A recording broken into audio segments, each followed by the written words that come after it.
Alamin naman natin ang mga naging kaganapan sa mundo ng international sports scene sa report teammate Carl Velasco. All-NBA star Jaylen Brown to the Philadelphia 76ers. It is true, Jaylen Brown, the newest 76er.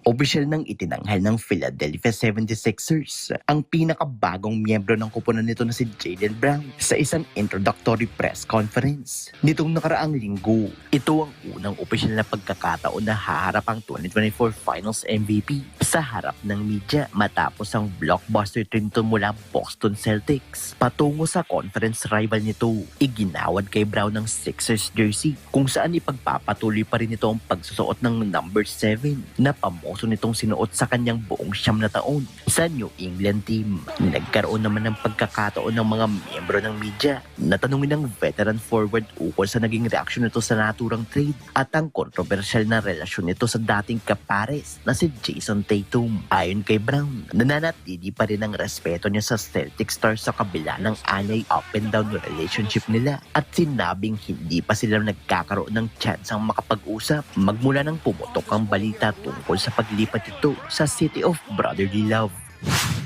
When it first got traded, I just threw my phone across the room. It's been a lot of emotions, you know what I mean? It's been a process. To be honest, I'm still processing to some degree.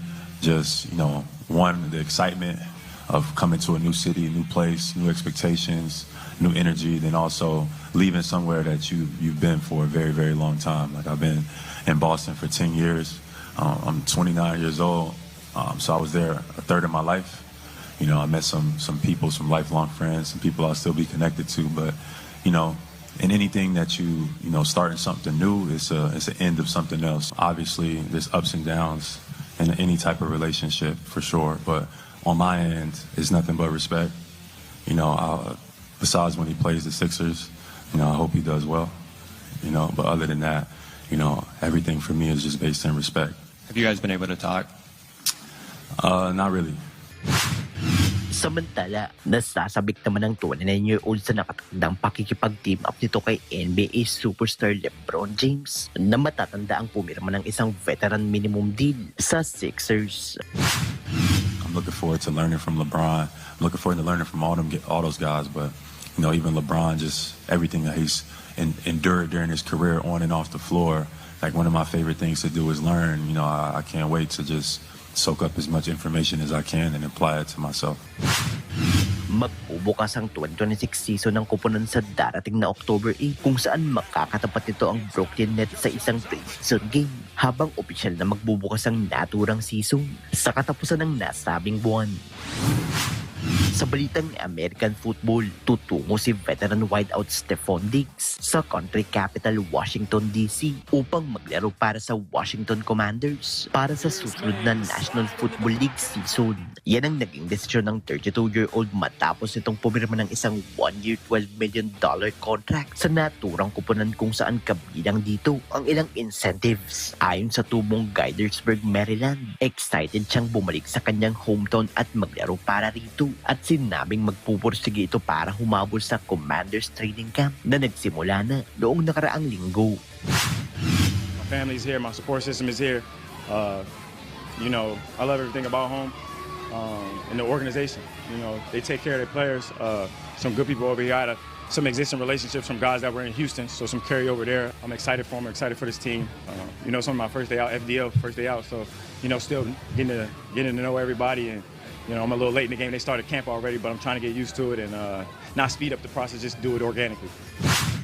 Papasok si Diggs sa kanyang ika-11 season sa liga kung saan patuloy din ang pagkamada nito ng yarda matapos ang isa na namang 1,000-yard campaign noong nakaraang season sa kanyang lone year sa New England Patriots. Nagtala ito ng 110 receiving yards on 14 receptions para sa 4 na playoff games appearance ito sa New England. Produkto si Diggs ng Minnesota Vikings na nadraft noong 2015 bilang 146 overall pick kung saan nailapat ito ang best 5-year stretch ng kanyang karera. Hawak ang 4,623 receiving yards, 365 catches, 70 games played at 30 touchdowns. At sa baseball, nanaigang Colorado Rockies kontra sa St. Louis Cardinals 8-6 sa kanilang muling pagtatapat sa Major League Baseball regular season nitong nakaraang linggo. Nanguna para sa Rockies si center fielder Jake McCarthy na nagpamalas agad ng batting ability nito sa first pitch pa lang ng laban matapos ang isang right center field home run. Pagdating ng top 6 inning, muling bumira si McCarthy ng isang dead center field homer upang mas lalong palayuin ang kalamangan ng Colorado. Sa top 9th inning, tuloy ng sinelyuhan ni Rockies third baseman Kyle Caros ang laban matapos ang isang sacrifice fly hit, dahilan para tuloy ng umangat ang kartada ng Colorado sa 46 wins and 71 losses at putulin ang 4-game losing streak nito. Carl Velasco para sa Pambansang TV para sa Bayan.